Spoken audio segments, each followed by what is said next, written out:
So I have observed my yard, and what I'm going to go do now is work up a landscape inventory, which is step 2, and write down all those things that I observed. See you then.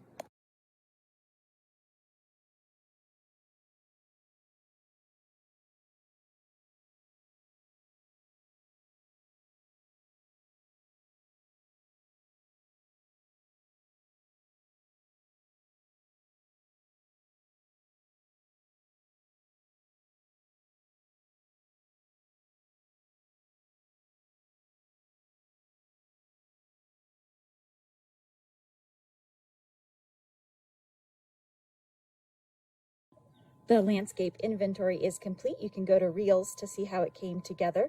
I have drawn in pencil the outline of my yard to the best of my ability. And then these are my to-do, these red actions of what I have to do to prep the yard. And basically now I just got to go get to work. Let's do this.